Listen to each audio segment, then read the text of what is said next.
Welcome to another episode of Lucas Live. Excited to have you guys here with us today. Look forward to you guys joining the room. Welcome, replay viewers. You're here now. I always like to thank the replay viewers because you're here first. And maybe you already watched this show and you were like, I got to watch that again. That was such great information. The guest was amazing. I just got to see it again. Welcome back. We're glad you're here. We're glad you're supporting the show. We're glad you guys have been enjoying. We have had some amazing stories told by these guests. And I hope you guys have enjoyed. I hope you guys have been inspired. I hope you guys have been educated, motivated, liberated. Educated. I hope you have learned things that you can apply to your life. Then motivated to actually take what you've learned and do the things that you're supposed to do in your life. And then liberated, set free to actually get those things done. So that's the goal each and every day. Shout out to my mom, Miss Vivian Tyndale. She passed away on March 26th of this year. Life-changing experience for me. But it set me free. I feel liberated to be all that I'm supposed to be. And not that she was holding me back, but something about having that experience that really taught me that I need to live my life. I need to give my all. I need to do everything I can right now today. So I'm excited to be here with you guys today. Excited as you guys come into the broadcast. I know you guys will be here soon. Shout out. I got to shout out JJ Lilly. JJ Lilly is a faithful fan and is usually the first one in the broadcast. So I'm curious if JJ Lilly's going to beat everybody into the broadcast again. I don't know. We will see. It is a race. Who's going to be the first one into the broadcast? I look forward to seeing whose comments are first. Hopefully you guys aren't making comments and I'm not seeing them. I'm going to pull up on my screen here on my computer. Sorry, I got to look over here at the phone to make sure things are going well.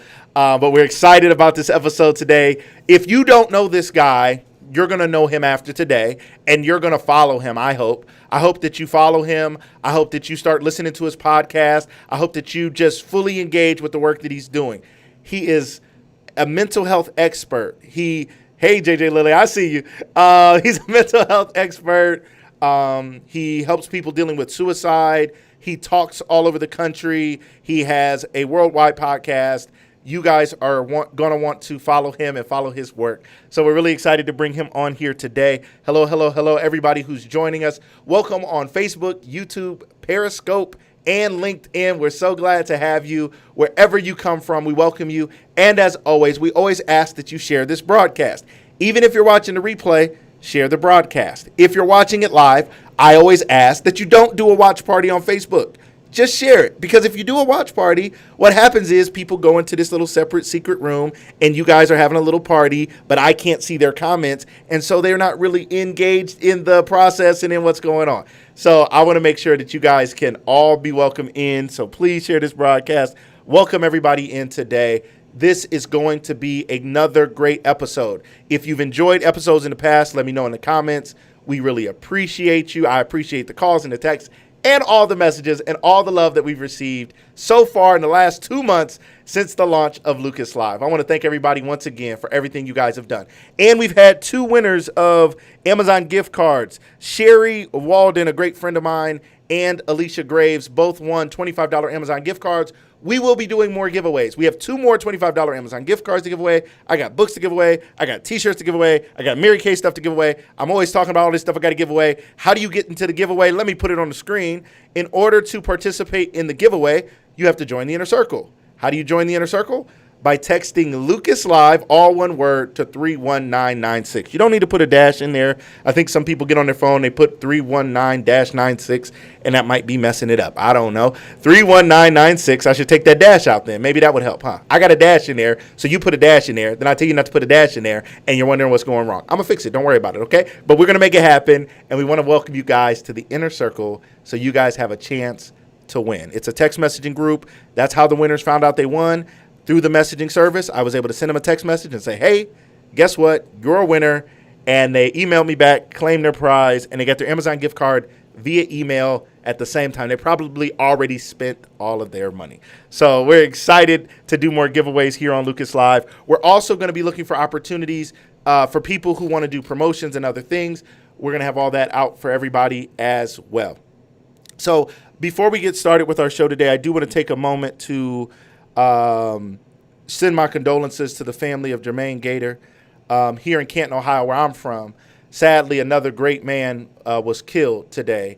Great guy, husband, father. I always saw him at the barbershops and just a smiling, always smiling, just a great guy. And I see so many people sharing love and sharing their condolences and just hurting because another great person in our city is gone. And it is truly, truly sad. And we're going to talk with our guest today because he's a mental health expert. We're going to talk to him today about the impacts. He's from Chicago.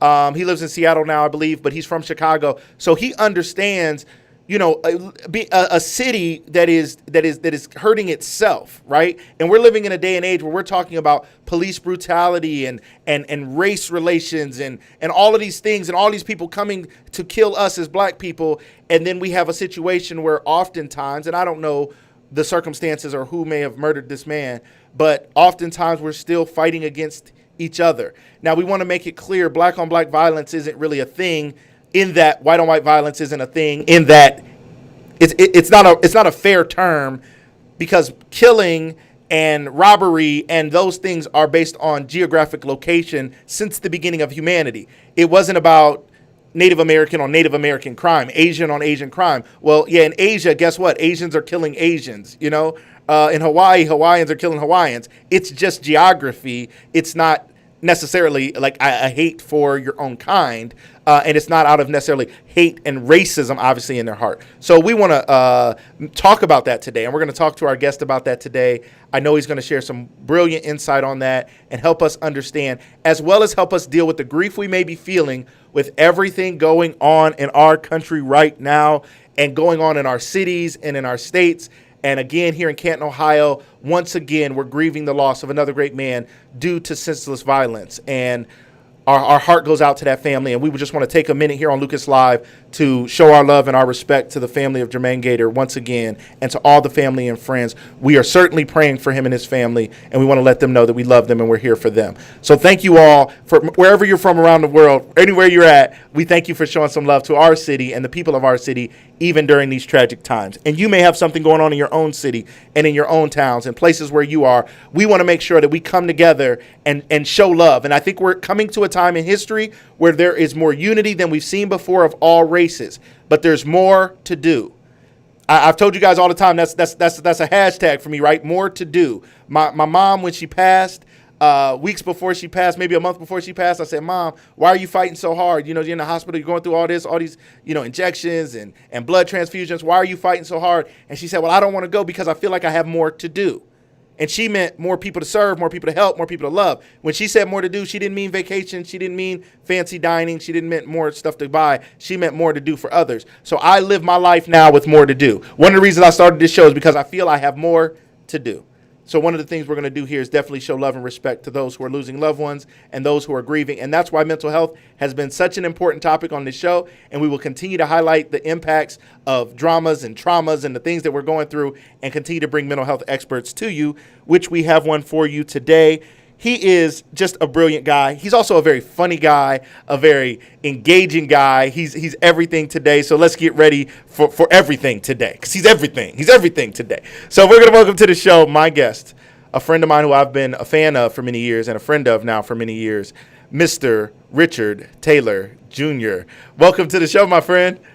What's up, bro? Thank you for having me, man. It's such an honor to have you here. I've had a chance to watch your ascent, watch you hit the runway and just take off. And every day I'm like more amazed with the things that you're doing. I see you in these nice suits, my man. You got these nice suits on, standing in front of people, just letting them know with the straight face, like, listen, people. So I hate suits, though. I am not a fan of dressing up. That's like, hilarious. that is the crazy part. I was like, if I can do speeches in sweatpants and get ET type of money, I'd be doing something with my life. You feel me? ET does it somehow. Hey, I'm like, so I'm like, look, if I got it, flaunt it, right? And so in the process of me losing 170 pounds, that's actually what got me into not liking suits, because every time I would buy something new, I was dropping more weight. Wow. And so I wasted a ton of money. But I'm not going to lie, man, turtlenecks are making a nice fashionable return. Back? Okay. And I've been getting my, like, I'm not as big as The Rock. Call me the Pebble. But okay. All right. I got like a little cuts here, and I said, let me find out the suit life is for me. You're right. Okay. I see you out there. I see you out there speaking to people. So tell the audience, just before we get in, because we're going to talk about current issues. We're going to talk about mental health and how that's impacting our communities, being from Chicago, killings and things, and how that may be impacting people of the Black community and people everywhere. But let's start a little bit with, for people who don't know Richard Taylor Jr., who is he and what is he all about? Who are you, Richard? Man, so I am, what my grandma used to say when we was in church, I'm a nobody trying to tell everybody about somebody who can save anybody. Amen. Right? Hallelujah. Hallelujah. So, man, look, if we're going to do this, we're going to do it. Right. But no, man, you know what, man? So I'm not a big fan on titles and labels, right? Mm-hmm. So author, speaker, podcaster, author of 6 books. 7 is on the way. I'm doing a lot of stuff, man, traveling the country on the speaking side, do a lot of consulting work. And all of that is great, man. But for me, at the core, at its epicenter, I'm a lover of people.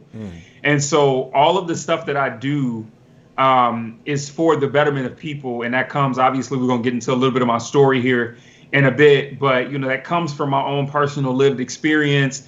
And just remember what it was like during those times of like deep loneliness, deep depression, feeling unworthy, wishing I had folks that really understood me. And so I try and center my work around 3 things: laughter, love, and empathy. I love that. Those are my 3 components with everything that I do, no matter what field I'm in. Me and you were talking offline, but I'm a worship leader as well. And so on the side of music, man, I'm like, at different points in time, we have the beauty of an opportunity to be different things to people because we're not, one dimensional, right? We are multifaceted in what we can bring to the table. And so really, man, as I take that for myself, I try and really spread that out to everybody else as well. That's awesome. That's awesome. So it was laughter. It was empathy. What were the key pieces that you focus on? Laughter, love, and empathy, man. Laughter, love, and empathy. So when you see me, because look, so it was funny. I almost cried earlier when you posted the promo picture for today, because that's what I usually look like, and now I'm looking like Bushido Brown out here. So for me, but you've seen all my haircut videos going through the chronicle of not having that fresh fade like I do every week. Yes. The wave game was sick, and now I'm out here looking like a 80s sitcom dad. It's okay, man. We loved those shows. We really did. I promise we did. We didn't think they was coming back, but they came back today. So we appreciate you for doing that. So Throwback Thursday, baby. It's Throwback Thursday. I didn't tell the people. They was like, this ain't the guy on the flyer. Wait a minute. He was supposed to be this supermodel, and now he's got the fro. Hey, we're going natural out here. All 2020, all of us. Natural, all right? Baby, what's up? This is my natural, too. This is my natural. All right? That's how we got to do it. Love it. So for you, one of the things you focus on a lot is suicide and suicide prevention. Such a heavy of all the things in mental health. Why suicide and suicide prevention?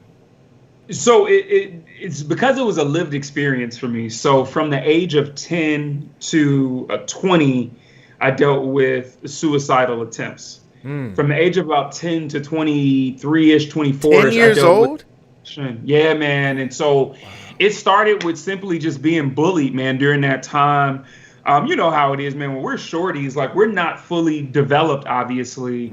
And so, I, being the oldest of 3 boys, and me and all of my brothers went through it, but we kind of had this period between that age of like 8 and 12 where we were a little short, stockier, pudgier. And during that time, man, just got bullied, me personally, for my weight and how I looked. And man, you know how it is as humans, right? As humans in general, I believe that we were all created for relationship to some degree and capacity. Right. Like I feel like that is in our DNA. I believe it is wholeheartedly. And so we're built for community. And as a child in the space of somebody who's built for community, we will do things at times to really seek out and get validation from those around us. And so it was the same for me, man. And I was picked on a lot because of my weight, bullied by the popular kids who I wanted to be my friends so bad. But then in all of that happening, man, going home one day after really being picked on because of my weight and saying, well, maybe they would accept me and like me if I was smaller. And of course, when you talk about the mindset of a child, man, like we have really like broad imaginations. Absolutely. So I said to myself on the school bus that day coming home, maybe if I cut some of the fat off of my body, they would like me. Because if I cut the fat off of my body, in my mind, I'm losing weight, right? And so in that, what it did was it started a cycle of, from that moment on, what will become from time to time self-mutilation. And then as I grew into high school, I shot up in height, became a pretty good athlete, actually. Played quarterback throughout my high school career, was supposed to go to college before they found out about me having an enlarged heart. And during that time, I jokingly tell people I was Russell Wilson before Russell Wilson was Russell Wilson. Oh, you was Russ? I look like you had a little Russell in you? I still get busy. Okay, But, man, just checking. But no, bro. So during that time, it was interesting because I noticed the transition when we talk about mental health and how it plays and functions. And so it was more of a sweeping under the rug. Like I never dealt with it. And obviously that comes from just the community space of like growing up in Chicago, in the hood. And it's amazing. Parents typically do the best that they can with the knowledge that they have. Right. Absolutely. So for a longer period of time, I had always kind of blamed my mom and dad for not being privy to it, but understanding that they literally had good intentions with what they knew. And so I feel like when we talk about mental health conversations in our community as a whole, this is what we tend to see a lot of. We see a lot of parents, specifically Black parents, who put out conversation pieces, or they'll put out what we call myths in our community pertaining to mental health, that while it was done in good intention, it actually created harm. And so that's what happened with me. It was a thing of like, that's a white person's problem. Black people don't deal with that. Your ancestors went through worse. Excuse me. I give you everything you need. I provide all of these things for you. You shouldn't be sad, and not realizing that when we talk about these conversations, it's such a greater, deeper internal struggle than something that we can do on the outside, right? And so I think that for me, that's what happened. So high school came, I'm an athlete, things are changing from the side of being validated, being accepted. I was homecoming king, you know, I was doing all of these different things. And that was great, but at the same time, it now became a thing of the moments where life wasn't going too good, the moments where I had a horrible game. I threw 3 interceptions, or, you know, my coach is chewing me out, or my dad and I are clashing because he's got his idea of how he wants me to grow up as a young man, and I'm figuring it out on my own. And so we're back and forth, all of these different things. And so it then became a thing of, I found myself trying to balance out the mental and the emotional pain by inflicting physical pain. Wow. And then from there, over the next few years, it really started turning into the question of self-worth and do I want to live? And so when that happened, it was full on suicide attempts. And so it was a progressive thing over that 10 years in that. But and I know we say 10 like it's young, but when you read some of the stories that are out now with children that we're losing now as young as 5 and 6 years old, bro, this is the reality. It's unbelievable that this is a reality in our world right now. Especially in a country like ours, the richest country, the greatest country ever, all this innovation, all this stuff we have going on. We can go to the moon and back, and we can't see a hurting 10-year-old or now 6-year-old, and they're hurting and they're grieving.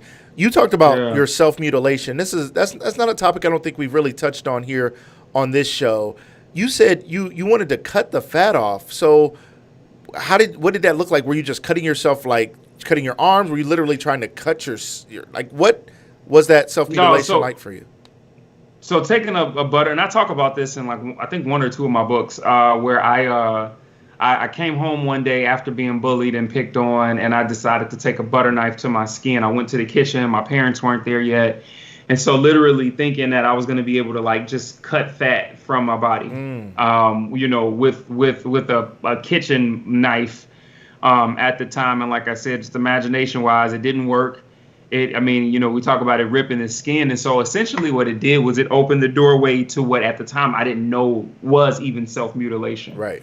We call it cutting most of the time now. But it's definitely something that is so real, and it started the process for me. And so after it didn't work that day, it was interesting. My parents took me out of that school, transferred me into another school for my last 2 years of 7th and 8th grade. And that's when I started kind of excelling on the athletic side, because I played basketball too. And so, man, things started changing. And like I said, it became a sweep under the rug. But then around freshman year of high school, it revisited, you know. And in that, what it did was it came back in a different kind of way. And so I've gotten a chance to see this process from a few different lenses, you know, the self-mutilation side, I need this physical pain because I can't deal with the thoughts that I have going on. And it became more of a muse, and then flipping over to the questioning of self-worth, which then was, I need to utilize this to end it all. And so, man, just like I said, just being able to see the patterns and live it. And then, of course, during that time, living it in silence, like my parents not knowing about suicide. So were you in a 2-parent home, or your parents were not together? Yeah. So you grew up. Wow. People don't think that happens in a 2-parent home. No, man. Mom and Dad just celebrated 34 years of marriage back in April. Amazing. Beautiful thing, man. So it's funny because I grew up as the hopeful romantic child too. Like, so, man, Lifetime, Hallmark, lovey-dovey movies, whether during Christmas and holiday season or every other day. That's me. I love, right? Just seeing that example set. But the reality is that, man, I think people don't realize that when we talk about these issues, you could come. T.D. Jakes did something really dope on a sermon years ago where he talked about how depression can seep in through a homeless person on the street. It can seep in through the bills of a lower middle class or middle class person. And then it could also seep in from a space of loneliness for somebody who's rich that's sitting in their hot tub with a glass of wine, right? And in it might touch us from a different space of how or what that trigger is. Yeah. But at the end of the day, no matter where we come from, good, bad, or indifferent, what we realize is that, man, that mental health piece, that depression piece, that, suicidal piece, man, like you could come from the greatest family. You know what I'm saying? Because it's an internal battle. And so I think that it's really helped me to open my eyes, because for so long in the conversation of mental health, we always thought that it had one specific look. Absolutely. Right? The kid that was sad, the kid that was depressed, the emo kid in high school. We're not necessarily thinking, even though we're seeing it more now, the popular jocks on the high school sports teams, or even on the collegiate level. Yeah. I think it was last year we lost Washington State University's quarterback, took his life right before the start. A student at Ohio State, same thing happened. Exactly. Yep. And so we're seeing it more. But then also, too, man, I dealt with the high functioning depression piece personally. And so now you're talking about somebody who's super active in so many different spaces. Yeah, help us understand that. People. High functioning, right? So, help us understand it. What does that look like? It's like I always heard the term like functioning alcoholic. They go to work every day and they I've always heard that term.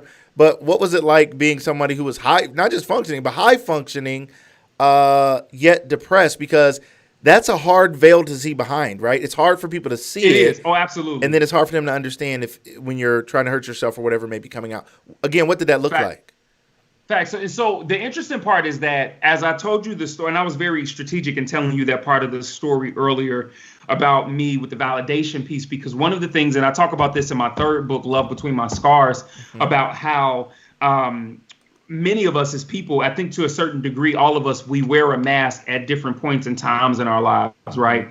So for me, because I was seeking validation, I felt like I had to become something that I wasn't in order to be accepted and validated. Yeah. And so I started taking on the titles and labels and positions of power in high school, not just on the sporting field, but I sing as well. So, trying to do every solo, in choir, or, being that thespian kid that was, you give me the role of Simba in The Lion King for the stage play and we getting busy, but then also getting to college, man, and being the president of a fraternity, being one of the leaders of my school gospel choir, working at the Residence Hall Association, working with other student groups around the campus.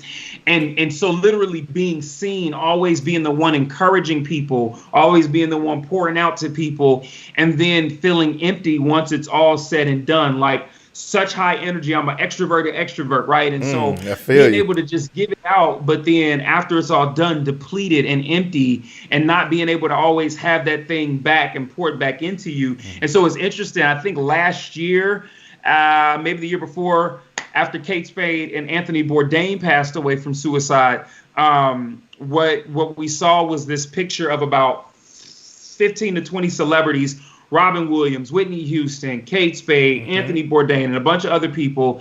But they were all celebrities who had passed away. But then when you look at them, they were all celebrities that had one thing in common. They were typically high energy, and they brought some kind of impact and some kind of energy to the lives of other people. Interesting. Right? And then on top of that picture, it said, this is what depression looks like. And I thought that was really powerful, because all of them dealt with it in some form or facet, and it led to suicide. It led to them being their life being lost, whether that came through an overdose, whether that came through, taking themselves out of the picture.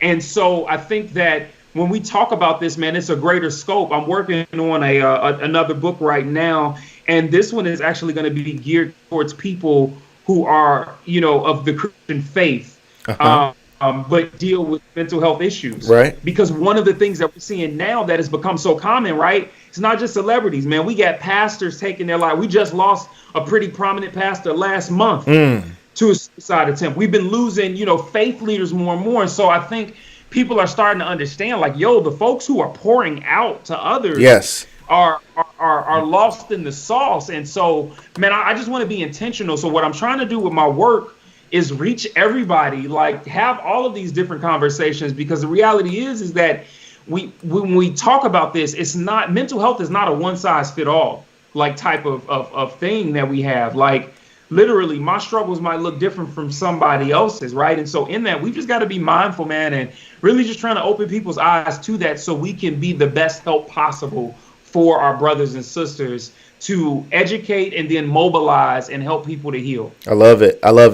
And there's lots of hearts. You guys keep hitting those hearts, hitting those little. Now Facebook has not only hearts, it has little hug a heart, care little care packages that you can shout out. Yeah. So you guys keep giving the love. If you're on Periscope, keep hitting those hearts. You know how important those are on Periscope. Whatever platforms you're on, if there's somebody who who needs this, don't only share this, please share it for everybody to see it.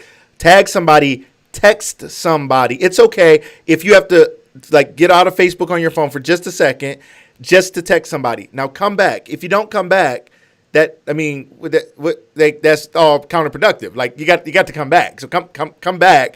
But if you can step out of it for a second, because you need to text somebody and say, please check this out. It's on my page. I shared it on my page. If you can jump into this live broadcast right now, you really need to hear this, or this may be something to help your child, or this may be help you deal with your loved one, your husband, your wife, your boyfriend, girlfriend, child, whoever. This may help you deal with them, because you're going to understand it. Richard, we're going to talk a little bit about your books. I'd love to hear a little bit about the help that is offered there. Some people have already asked where they can get a hold of your books already. RichardTaylorJr.com is where you guys want to go to get a hold of him, sir. His services, his books. If you want to have him come to your organization, your business, your nonprofit, your whatever it is, as a speaker, check him out at RichardTaylorJr.com. That's where you can find him. And as always, I ask you guys to support the guests that come on the show. I always say I believe that you are in my tribe because you're here. I thank you for being here. But maybe you need to be in his tribe, or maybe you need to, you're in my tribe, but he's the one who's giving you what you really need, and you enjoy coming to see my show because it exposes you to a lot of people, but he may be the surgeon that can go in and give you exactly what you need for your situation. I'm doing general medicine, right? But I'm bringing in experts who can go in and precisely help you with what you or your family or your loved ones are dealing with. So please go to RichardTaylorJr.com, check him out, check out his services, and purchase his stuff and support this man. We want to support Black businesses, and we want to do all that, and all love to that, and I'm all about it. Here we are again, another great person who you guys can support. So can you tell us, thank you guys, I see the hearts, I see the love. Please keep doing that. Charlie Parker, I see you. Angela Hardesty, Corinne, I see you guys. Ariel Blake, thank you guys so much for being here. We appreciate it. We really do appreciate you guys. So, Richard, tell us a little bit I don't know if there's a book or two specifically that you want to highlight. You got 6 books, so I don't have time for you to slow read all your 6 books to us. You know what I'm saying? No, I ain't gonna slow read them. You're not going to slow read them. I don't have time for you to open them up and be like page 12. Nope. All right, so tell me about it. I've got this down packed. Give me 20 seconds. We want more than that. Okay, go ahead. First book, Unashamed, The Process of Reconstruction. Second book is Between the Dream, which is also the title of my podcast, available on iTunes, Spotify, and everywhere else podcasts are available.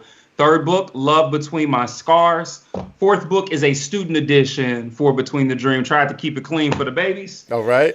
Fifth book, The Other Side, Freedom from Depression and Suicide, which came out last year. And then I just dropped this back in January, El Otro Lado, which is the Spanish translated version of The Other Side, because the reality is that these conversations need to be had across cultures as well, man. We've got to be able to bridge the gap and help people in other spaces. And we definitely have a heavy influx of our Latino and Latina Latinx brothers and sisters that are in this space as well. So yes, boom, that might have been 30. Sorry, man, you were ready to roll, man. So all of those books are available at richardtaylorjr.com, correct?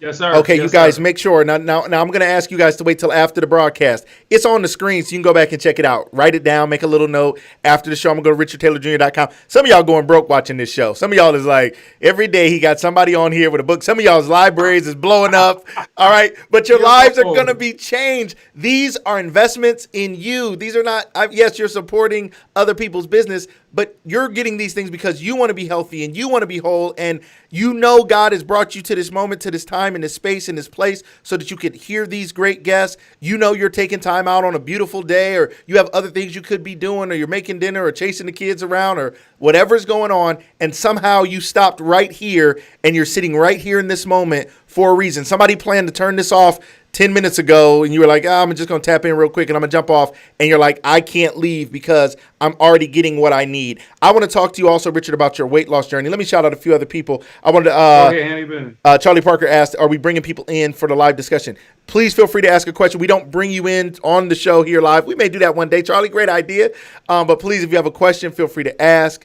Thank you guys so much. Ariel Blake, again, his tribe is good. That's right. So thank you so much, Miss Talise Turner. Thank you so much for being here. Love you. Thank you so much for joining the show today. So glad to have you all here. So please feel free to make comments, ladies and gentlemen. When you make comments, that's how we know you're in the room. We appreciate the comments. We appreciate the hearts and the love and the likes and the shares and all that you guys do to make this show great. So thank you guys so much. Make sure you check out the podcast. You see the podcast scrolling across the bottom of the screen right there, telling you exactly Between the Dream, how to get to his podcast on Apple Podcasts or on Spotify.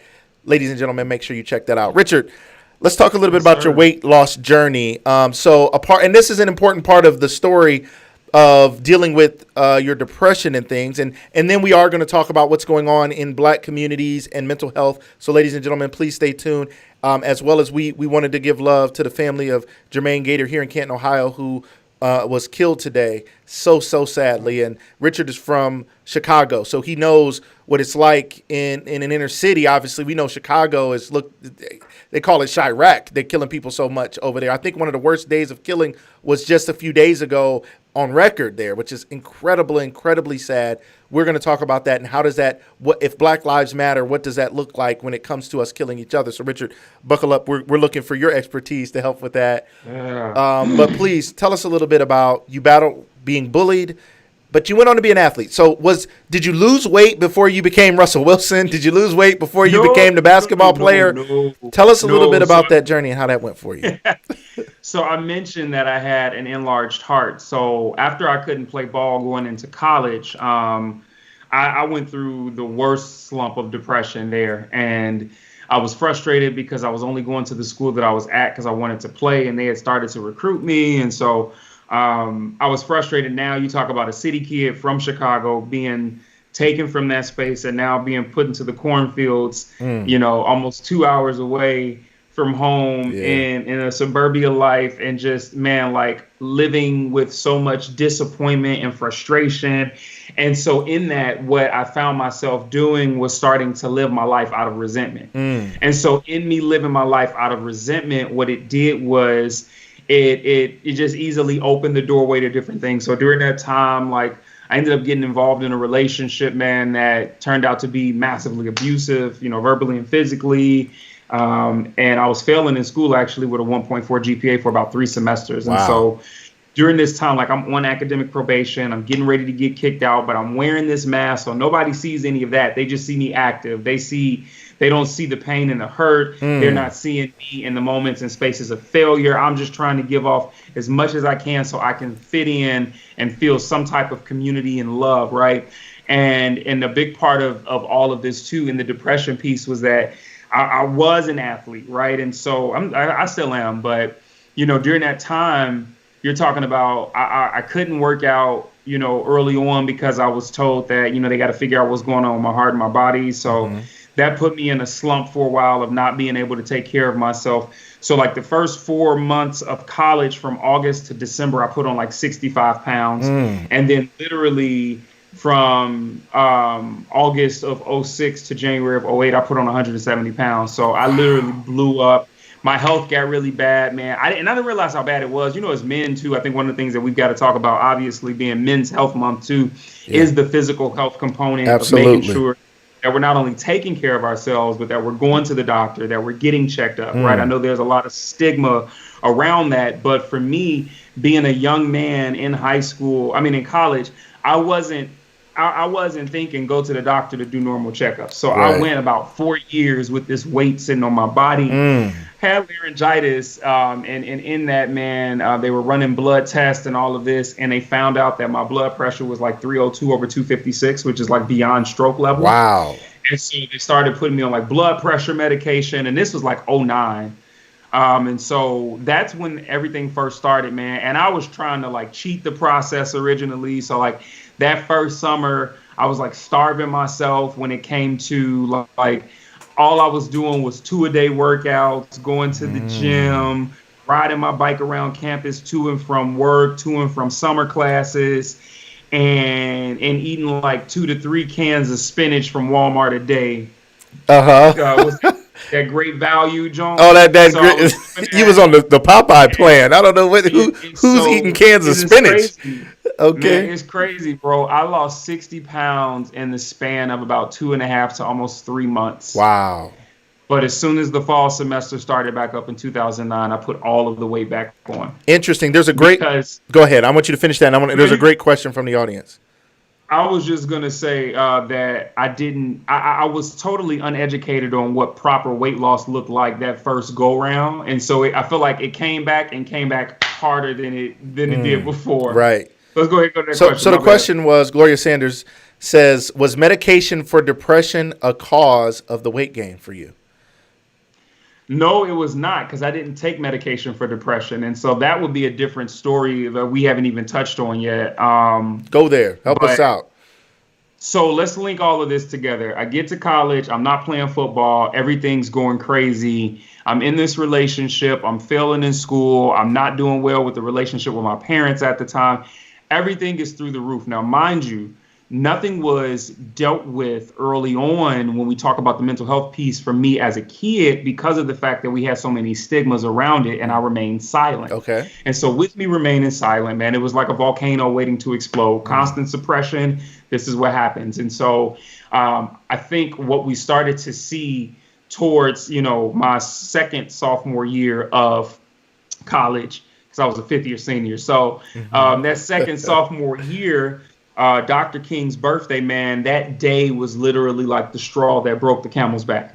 Right. And so essentially, man, like everything that I was dealing with came to a head. The relationship that I was in, there were some issues there, man. And I was just broken completely and didn't realize how broken I was. And all it took was one incident to change that. And so from that incident, man, I snapped. I was in my college dorm room. It was Dr. King Day of 2008. And I just remember blurting out, well, if you don't give a F about me, then I'll give a F about me. And I took a knife up my wrist 5 times. So where you see, so the title of the book, Love Between My Scars, is actually real. Like I have a love between the scars from my final suicide attempt on my wrist. And so, after this happened, man, like everything came to a head. The police beat in the school newspaper had my story in there because, of course, police beats usually have the incidents that take place on campus and around the college campus in there. So that was there. Facebook was kind of blowing up at the time. So like my story was circulating around social media from like folks that I didn't know personally. Some I did. And so, you know, that was taking place. And they ended up transporting me to the hospital because I lost a lot of blood, and they were just trying to make sure they stitched me back up so that I wouldn't lose my life. And so that was heavy in itself. The doctor said that I was very close to, I guess, slitting one of the veins here. It tapped it, but it didn't like burst. And so he was just like, you got a purpose in life and you need to figure out what it is. And that sounded good at the time, but I was like, well, bro, at this point, I don't even know what purpose is. You know what I mean? And so I think that that was the turning point for multiple reasons. Part of me being able to stay in school after that happened was me agreeing to now have to see the school psychologist for 2 years while I was on this 2-year probationary period of where I couldn't get in trouble. And that's the thing, I wasn't in trouble in college anyway. So getting in trouble wasn't an issue. But of course, you know, they got to put confines and stuff on there. And so when this happened, man, it really just shifted everything for me. I fought it for a while because I'm like, I ain't going to see no shrink. I ain't crazy. You know how that goes, right? Unfortunately. And so in doing this, man, they didn't put me on medication. You know, I guess my psychologist, you know, my therapist, excuse me, he didn't necessarily think that I needed to be on it. And so it didn't come from the medication. But it definitely, the situation as a whole definitely played huge on just how I moved and flowed and functioned. The weight gain, actually, more of that came from the fact that I was an athlete in high school. I was eating and consuming somewhere between 5,000 to 6,000 calories a day as an athlete, and then kept doing the same thing once it was over. Yeah, they don't tell you that. I was eating trash. Look, my mom and dad raised 3 athletes, right? They kept the lock on the fridge. Nobody told me that when I got to college, restaurants stayed open 24/7. Right. I'm smashing whole pizzas by myself. Right. And so I talk about this, though, not to be funny in this moment, actually, but to bring out the fact that when we talk about addictions, I found out through a very rigorous process of healing that food had actually become an idol and an addiction for me. That's big. And so during the second go round of me losing weight, when I started in 2010, what ended up happening was 2010 to about 2016, towards the end of 2016, I dealt with bulimia. And so in the struggle with bulimia, for the longest period of time, it was just like, oh, I can't figure out why I'm constantly throwing up my food, right? And I'm linking it back to like, okay, I'm feeling guilt because I'm overeating, and why am I overeating? And that getting to the why of that was so helpful, because what it did was it put me in a position to where I'm now identifying the root cause, right? What is it? And it, like I said, being that I was an athlete, I was taught to eat big, but then what happens when you're still eating big and you're not doing the same physical activity? So good. Plus you're getting older, right? And so getting to the why of why this was happening was like profound, because what it then did was put me in a position to say, hey, you now have to really figure out how you want to approach this moving forward, how much power you want to give this thing over you moving forward. And if you don't want this to be your life anymore, I'm talking about throwing up 3 times a day consistently. You were choosing to throw up, or you were just overeating at a level that you were throwing up? I was overeating, and it got to a point where sometimes it was even a thing of like, oh, I'm going to just do it. I'm going to eat because I want the taste of the food in my mouth, but I know I don't want to keep this on my stomach, so I'm going to do it afterwards. Gotcha. Right. And so I know men don't really talk a lot about this. Usually you hear this from women in the, fashion, beauty industry. But man, I've been able to work and help so many guys deal with this. Definitely here in the Pacific Northwest, because we have a heavy bodybuilding culture. And a lot of our bodybuilders go through this out here because they want to make sure they keep stage weight. They want to make sure that during the off season, they're not getting too massive and too big. And so, man, understanding that, like I said, mental health, when we talk about it's broad covering, it's not a one size fits all. Like there are so many struggles for so many different people in so many facets. That's huge. Right? And so that was what it was for me. It wasn't the medication. It literally came down to me understanding that I had a mad addiction to food. Food became my idol. I ate it when I was happy. I ate it when I was sad. I ate it when I was bored, right? And so in that, that's big, man. How come to because that's a lot of us. Definitely when you talk about where we are right now with COVID, yes. right? Quarantine, being stuck in the crib, like. I know so many folks is done with they quarantine snacks after the first 3 days when this originally started. Absolutely. It's like, bro, you just ate through $200 worth of food in 28 hours. Right. Like, what are you That's doing, not right. Right. I love this discussion. And my wife, shout out to my wife, Corinne.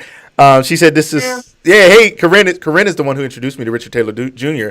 Back in 2015. She was following him on Periscope, and she said, you got to check this guy out. He's powerful. He's talking about all this stuff, and we just started watching him all the time. And then shout out to Sarah Ray. We started watching. Then he was traveling, and he was coming to Toledo or something. And I think it was like a university. We probably had to have a student ID, so we was trying to make fake IDs. It was a whole thing, man. It was a whole thing. But we didn't want to get arrested, so we decided to back down and just keep watching you on live. But it's such a cool topic to talk about. I mean, it's interesting because a lot of times, one, we don't talk about food addiction, especially in men. It's manly to eat and eat and eat and eat, right? And the man, I mean, you're at a restaurant and it's like, you want a to-go box? And the man be like, no, I don't need no to-go box. That's for the kids. I'm going to finish these 12 pancakes or something like that.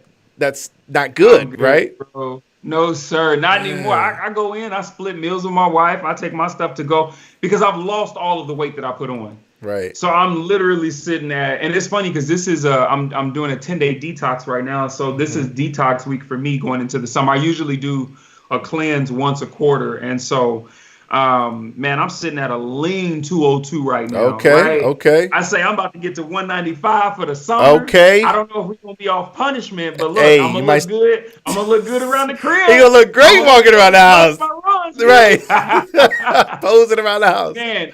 And so, but no, in all seriousness though, man, I think the beauty of where we are right now, definitely when we talk about men, so with this being Men's Health Month, I'm dedicating a lot of my conversations to men for my Mental Health Mondays that I do. Mm-hmm. And so this week I talked about men feeling, men embracing their emotions. And so that can go so many ways when you talk about conversations to be had. But one of the things that I've been thinking a lot about is that we as men have the opportunity to reframe and recreate the narrative. And I think that it's so important that we do that because the narratives say that men who show emotions are soft, they're weak, they're not man enough. But then also to your point about food, men who don't finish their food, aren't manly. Men who don't talk to their woman in a certain way. And so what we have now is this opportunity to reframe the narrative to what it should be because we've gotten such an ill-advised and a lie, essentially, when it comes to what a man is and isn't. Yes. And as kings, it's important for us to make sure that we're getting ourselves back into a space where we're walking under the right mantle that we're supposed to be. I love it. And I think this is so important because what we tend to see now is that men around the world, man, and this is why I don't do relationship coaches too much, and this is no shade. It sounds like you're throwing shade at me, my man. Okay, go ahead. Just play it off. But this is why I love the work that you do, though, right? We get a lot of brothers who have seen the financial pouring piece of or the financial, I guess, gain and income that comes with being able to give advice to women on how to be the right woman for a man. Right. And what I'm noticing is that a lot of times these are single brothers who can't even keep a relationship themselves, who aren't setting an example, who aren't setting a precedent. And it's not to say that they can't, but it's simply to say that when you start noticing a pattern my wife about to chime in. Something ain't right. Yeah, she's been saying that for a long time.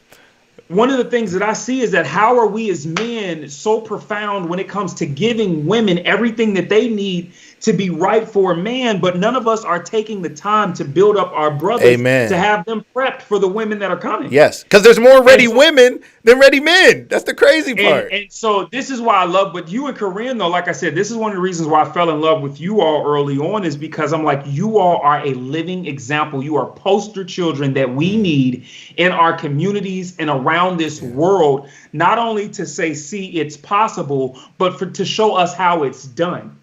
Right. Amen. And so that's why I say no shade, because I'm like, bro, like you for me have been one of the go-tos that I show people like, yo, like you got to check my man's out. He's good with it. He know what he's doing. So I'm going to shut up because I see you shaking your head over there. But go ahead. I appreciate it. No, I really do appreciate it and appreciate the love, because you're right. That's a fair statement. I got one of my brothers on here, Steve Beatty. He said, I'm logging off. Ouch. That hurts. He couldn't take it. He said, hold up. Wait a minute. That's not normal. Right? We do. And I did a relationship talk on Tuesday, and I talk a lot to women about men. And I think I want to give them the inside track. Like, I want to give you the secrets. Like, here's what we thinking. Right. And that's what it's about. It's a love for them. But also to the men, it was so important to say to the men as well, we got a lot of stuff we got to work on. We got to stop acting like we walking around and they lucky to have us simply because they may be the ones who desire the relationship. It's not fair that they got to settle for half or some sorry guy who just doesn't even love himself, can't love her, and is dealing with issues that he's not even talking about. You talked today about men even going to the doctor. How dumb are we that they say men who are married live longer because their wives make them go to the doctor? We're supposed to be leaders, and we won't even go to the doctor. That should be a desire for us, right? Like, we got to be able to, and so that's the beauty of it, right? And so, no, like I said, man, no offense and no shade in that. Shout out to Steve as well. That was hilarious. Right. But, and so this is the thing. It's not to say that we can't give women the 411. I just personally believe that when we talk about these conversations as men, as seed bearers, as individuals who carry that mantle, I definitely believe that we can and should be able to speak life and greater into our brothers as well. Absolutely. Right. And so this is what I mean by the narrative shift. Right. And this is what I'm saying. Like, when we talk about being able to be a lived example, is going to be so important for where we're going, with so many changes taking place across the country and around the world as a whole. One of the things that we will notice is that, everything is being uprooted, right? We see the racial injustice piece on one side. We see, issues in our communities here and there. The relationship joint is right in there too. Like, we got to be able, in order for us to move forward and be effective, because that's the thing, people are yearning for that. Right? Like, we can't get away with the old okie doke of predatory individuals who see the dollar sign behind being able to talk relationships, but rather being able to see the heart so that we can keep people in these things and we can move forward and advance the family. I love it. And yeah, man. So many of the mental health breakdowns in our homes and in our community start with the broken homes. And my children have dealt with it from the past, from my previous marriage, and I had children. And me and my ex-wife not being together, there was trauma for my children in various ways, and it perpetuates a cycle in our communities. And that's why my wife and I now are so serious about setting an example and helping people out, because we realize that's a part of the mental health story. That's a part of what's going on in our communities. So as we look at right now, everything that's going on, I told you I was going to ask you about this and promised our audience. Right now, we're dealing with an unprecedented time right now with maybe not it's unprecedented in the social injustice that's going on, but in the fact that we're looking at it right in our faces constantly. People are out protesting, burning things down, and yet we're still dealing with violence in our own communities. Can you help us wrap our mind around how do we cope with seeing and what we view as an outside enemy, as in, unfortunately, the police department who was supposed to protect us, and or parts of white America, we see them as an outside enemy, yet we still have enemies within. How do we deal with that from a mental health standpoint? And what do you think is going on there? So I'll say this, and I'm going to preface it by saying that while I was in Chicago, man, I ran a mentoring program. We totaled out about 500 young men throughout the program during the two and a half, 3 years I ran it. And so it was my alma mater. They were young men from so many different walks of life. I had some that came from really affluent backgrounds, and then I had some that came from the heart and the hood. And in that, man, you get a chance to see so many different characters. And I learned a lot working with them. I also worked for a social service firm called Ada S. McKinley, where I did some mental health work with them for about 3 years as well, and working with young men with behavioral issues. And at its core, one of the things that I've gotten a chance to witness and see from talking to them has been the fact that the enemy on the inside is not an enemy per se. It's they're putting out the actions of an enemy, but what we're looking at is hurt coming out in many different ways. Now, check this out. This is good. The head clinician that I worked under for Ada S. McKinley with the young men that were dealing with behavioral issues, we sat down and had such an intense conversation. Dr. Alexis Talbert, she's phenomenal, man. We were talking one day, and we got into talking about some of the commonalities and some of the signs of young men dealing with depression. And she was like, some people think that it's just this thing of sadness, but the outcry of violence, the outpour of violence is actually one of the greater signs outside of just sadness. Violence has a heavy link to depression, suicidality, I can't even say it today. I sound like your boy. Suicidality, suicidal ideation, and suicidal thoughts. But then also homicidal ideation and homicidal thoughts as well. And so I thought that was really interesting, and it changed my perspective, because then what it got me to do was to start seeing the heart of what these issues were. And so what we're noticing right now, at least within our community, is that this is a heart issue. Okay. It's not black on black. Okay. Because we do have an understanding that Black people aren't killing each other because they're Black. What you see in those moments, it has to do with proximity. Right? Absolutely. You are literally going to, this is why the numbers for whites that kill whites or Asians that kill Asians tend to be high within their ranges too, because it's about proximity. Right?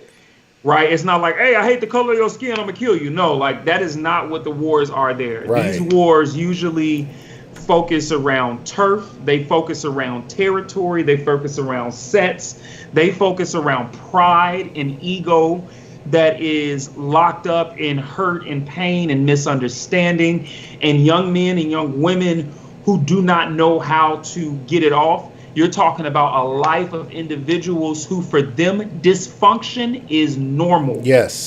Right? And so if you're used to seeing murder and violence and all of these other issues around you, and it's been your norm since you were yee-hawed to a pea pod, what you tend to have happen is that it becomes your norm. Now, hear me.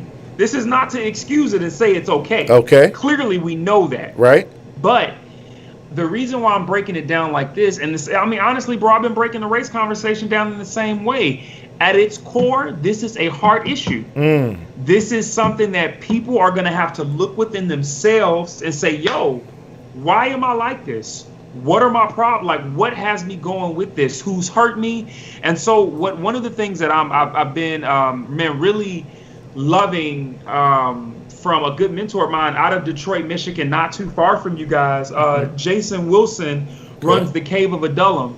And so Jason's gone viral all throughout social media with his martial arts classes with his young men, and he does a lot of emotional training with them, and it's been phenomenal. But man, if we're talking about being able to get a hand on this, bro, we've got to start getting to the heart. We say cliche-ishly all the time, it takes a village to raise a child. Well, guess what? The village is on fire, the child is burning it. The village is Wakanda, the child is Killmonger, and it has come back in a space where it is burning. And so what am I saying? We have got to get back to the heart of the child. Look, Lucas, you've been following me long enough, bro. You know I'm a Marvel head. I can literally do a full breakdown on any Marvel movie you want right now. Let's go. But with that being the case, I think that was one of the reasons why that character spoke so strong to me. Killmonger. Because in his actions, in his actions, what we see from Killmonger is a representation of the misrepresented, the underrepresented, the voice of the voiceless, right? Yes. And so one of the things that we've got to be able to do is start creating space for those voices to not only be heard, but man, for them to have a space of release so that they can start to heal. Yes. Right. Wow. And granted, you know, when we talk about the systemic aspect of all of this, bro, the system plays a huge part in it. Right. Yes. When we talk about dad being gone from the house, maybe on a bogus charge, maybe on a charge that was rightfully deserved.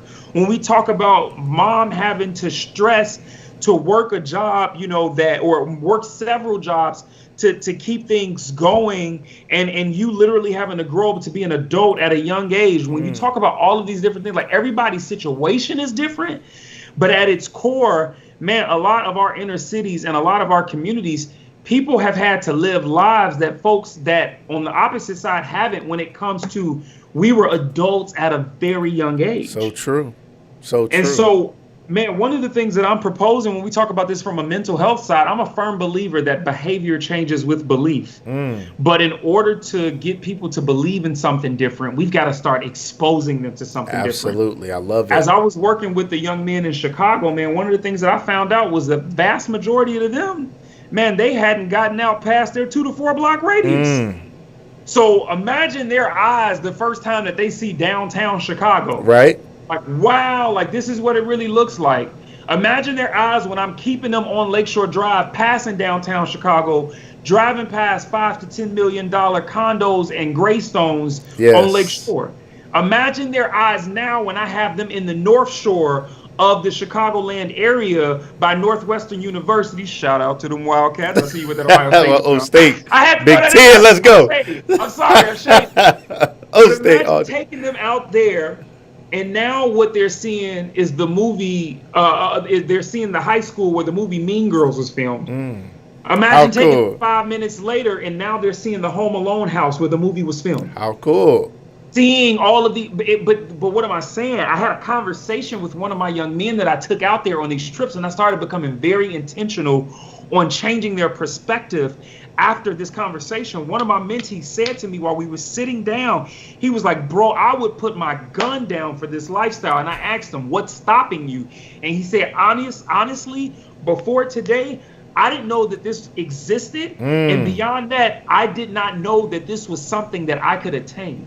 Amazing. Behavior changes with belief. I love it. And so we've got to be able to start giving them something better and more to believe in. That's so big. That is so profound, yet so simple. And I think it starts with we have to believe, right? If a parent has never seen outside of so many miles, it's hard to take your kid outside of so many miles, and the cycle continues. And we're locked into this impoverished mindset. Then somebody makes a little money, and instead of getting out and going somewhere, we just spend it up in the same spots, doing the same stuff, give everybody $1 instead of one person have a little more to go out there and see what else is out there. So I love this conversation, and I think until we find that we're going to take, even though the sad part is those that need it the most are the last ones we want to take somewhere. So you were working with guys who a lot of people was like, how you going to take somebody like that where you took them? They might go steal something or they might commit a crime. Man, look, at the end of the day, I think about myself when I was dealing with that final suicide attempt. I had a brother reach out to me. He became my first mentor. I can't remember what college he's the associate vice president for now. But at the time, he was at Northern Illinois University, a part of a program called Student Support Services ran by the TRIO programs. And he knew my college advisor. He saw my story. He reaches out to me and he's like, Richard, I know I don't know you from Adam. He was like, I just want to let you know that you made a mistake, but this doesn't have to be the end of your life. So why is this profound? Because what Quincy did in that moment was he saw me in all of my mess. He saw me as the least of these, and he still took a chance on me. Amen. And this is what we've got to be able to do with those around us. Yes. The reality is that as much as we're talking about, okay, granted, yes, we want to say black people from a definition standpoint, black people aren't the majority. They can't be racist. But what I can say is that even when it comes to us within ourselves and in our communities, we can carry implicit biases towards one another. Very true. We can carry different prejudices when it comes to classism. And in this, what we tend to do sometimes is we have this predicated type of approach that says, I'm willing to do this much for this type of person. Yes. But if you're anything other than that, you on your own. Right. And so what I'm saying is that if it takes a village to raise a child, it never said what kind of child it was going to be. And so we've got to be very intentional about the fact that just like our mental health not coming in one size fits all, neither do our children. Right. Some of them are going to be head cases more than others. And in that, though, here's the reality. One of the things that I've seen more and more from the young men that I've worked with, not just in Chicago, but throughout the country, is that a lot of them will give you their heart if they know they can trust you. Many of them have been so used to inconsistency when it comes to relationships, when it comes to people that want to throw money on the problem, when it comes to people that want to have a celebrity visit. No, they need consistency. Yes. They're looking for somebody that's like, look, I've had it before on the okie doke of you coming around a few times saying you're going to be here and then boom, you leave and you gone for good. Yes. Right. And so, man, even with me and my mentees, I do my best to stay in touch with as many of them as I can. And I tell them all the time, like, look, bro, even though we're not in the same space anymore, I am still here for you. So good. Like, reach out when you need. And this is what we've got to start doing more of, man. Absolutely. It's crazy because the big thing that does change this is free, but it's the hardest thing to give, and that's love. Wow. And so one of the things that I'm thinking is like, yo, but not just love from a standpoint of, hey, brother, I love you. No, love in action. Yes. Love that says, let's set out a strategic plan and let me walk alongside of you. Even though I don't fully know your struggle or understand your struggle, how can I walk alongside of you in this? Amazing information. You can't see, maybe you have it put up on your phone, but so much love coming through. Thank you guys for the love, for the hearts. So many comments going along with exactly what you're saying. People are feeling this message that you're giving us. So profound. I love, just to go back a little bit, the Killmonger analogy of the voiceless. Our children, our young people in our community are coming back, tearing down their own community because they don't feel heard. They weren't loved. They weren't nurtured in the ways that they need to be. And all we do is, and then when they do wrong, we judge them and we lock them up in cages, and we don't provide anything else. Then when we let them out, we have no opportunities for them. They're just back out here, and it's like, oh, so-and-so is home. Somebody done picked them up, and here they are back out here, unable to get jobs, unable to get opportunities, and they go back to the same stuff. We have to make a change. We have to change something in our society. And I love what you said. The African proverb is, it takes a village to raise a child, but if they don't, they will burn it down to feel its warmth. So those same children, right, are burning down their village because the village didn't engage them and the village didn't raise them, and now they're back burning it down. And then what do the villagers do? What do we, the villagers, do but look down on them and judge them again and give them less of what they need and more of the hate that caused the problem, instead of giving them what you said was free, which was the love that they needed. I love and so it. that's the beauty of what we have as an opportunity within our own hands to be able to say, I get to choose what I'm going to give off when it comes to even the children from my village sometimes not being what I think they should be, but being able to meet them where they are and see them in this space. Yes. And so we've got an opportunity to kind of reframe our own heart and our own selves in this so that we can make sure that we're doing what we need to do to be the best for them.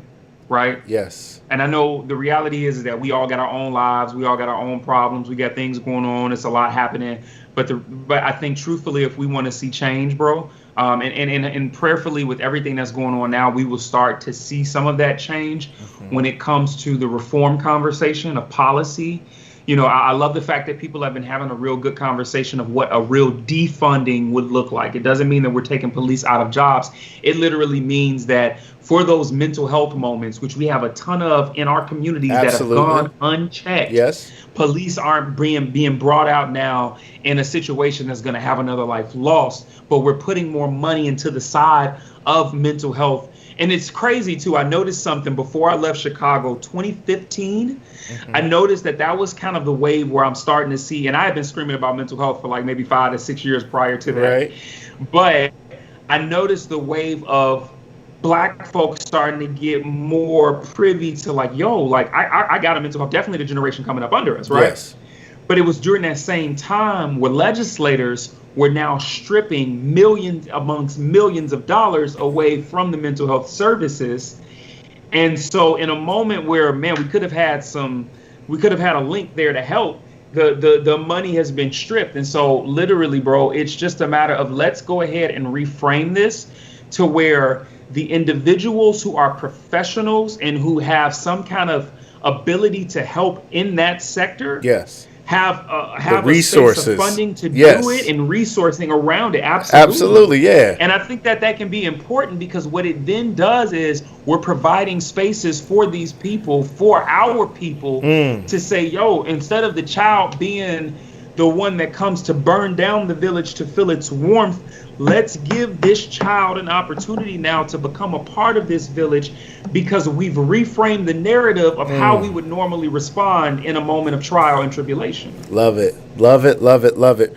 Richard Taylor Jr., ladies and gentlemen, you guys want to get his books. I'm going to see if he can throw the book challenge up for us one more time. I don't know how quick he done threw them across the room. I hope he still has them close. So I'm going to show you. I'm going to put it up on the screen where you can get a hold of his books. RichardTaylorJr.com is where you guys can get a hold of all these books. Hey, go ahead and throw it at us real quick. Tell us what these 6 books are. All right, Unashamed, The Process of Reconstruction. This is my baby. This is my first book. This is undeveloped, Richard, but it set the precedence. Between the Dream, this is the quote that I use to close out my speeches and everything else. It says, you are not losing in life, you are not failing, you are simply between the dream. Between the dream is the process, essentially. Yes. When you embrace your process, you embrace your progress. I love Between My Scars. 2016, baby. All of these are available on my website. This is the children, Jesus Christ. This is the student edition to Between the Dream. I wanted to clean it up, man, because I was working with high schools, and for some odd reason, some of these parents thought that their kids don't have access to social media. I'm like, if you think a few cuss words are bad, yeah, wait till you see right. Hello? When do you see what else is going on? Freedom from depression and suicide. I love it. And then finally, our Spanish version, El Otro Lado, which is the translation, the Spanish translated version of The Other Side. El Otro Lado. Did I say that right? I don't. El Otro Lado. El Otro. I'm just rolling my. Lado. You got it. Lado. You get it there. I'm just rolling my tongue. El Otro Lado. I took 3 years of Spanish, man. My wife be doing that when she said, "Hey, so." Shorty, if you don't say it the right way, just say queso. Just say right. So I'll be like, first of all, what we not gonna do. What we not gonna do is mess up these words that sound so smooth and eloquent. We are not gonna do that. Richard, I can't thank you enough for being my guest here tonight. As I said, I teased on the post today. You were somebody who I thought of immediately as soon as I found out people would be guests. I was like, oh, people will be guests on my show. This is amazing. You were somebody I thought of early on. You're somebody who other people ask me about, people who grew up. I want to say grew up. We all came up with the Periscope stuff together. Yeah. They were asking me, you going to get Richard Taylor Jr.? I'm like, eventually, I'm getting him.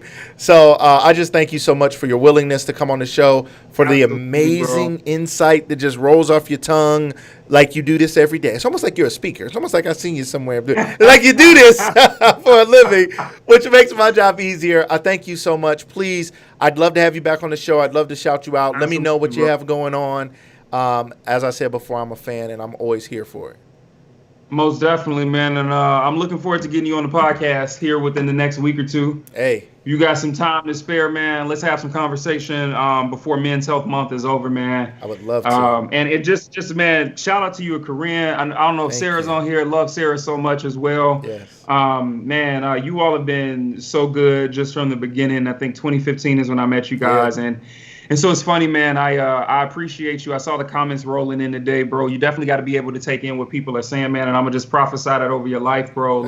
You are literally gonna be walking into open doors when it comes to, man, just the people that you're gonna come in contact with, not just on the side to interview, but to be able to impact. And I love it, man. God has used you as such an example to be able, as a husband that I love dearly, man, to just see what true love looks like when it comes to being able to love on your wife, but even more so as a father. And so I truly believe that some of these open doors that come your way aren't just going to come from the work that you're doing with your show, but they're literally going to come from the lifestyle, people seeing you in person, seeing you in public. You're going to be walking through grocery stores. You're going to be taking your family out on vacations and stuff like that. And they're going to see you. And in them being able to see you, they're going to see the light of God on you. And it's going to open up so many other doors and conversations at tables that you wouldn't even be able to imagine, but that are going to be so essential when we talk about healing the land, when we talk about healing people and being able to bring freedom so that others can have an example to follow, bro. So thank you as well, man, because you've done so much for me. And I love and appreciate you, man. Seriously. I love you too. Thank you so much. I receive every ounce of every word you just said. I can't thank you enough for it. I can't thank you enough for who you are and what you've done. Ladies and gentlemen, if you're not following Richard Taylor Jr., today's the day. You need to be following on all social media. You need to be going to his website, richardtaylorjr.com.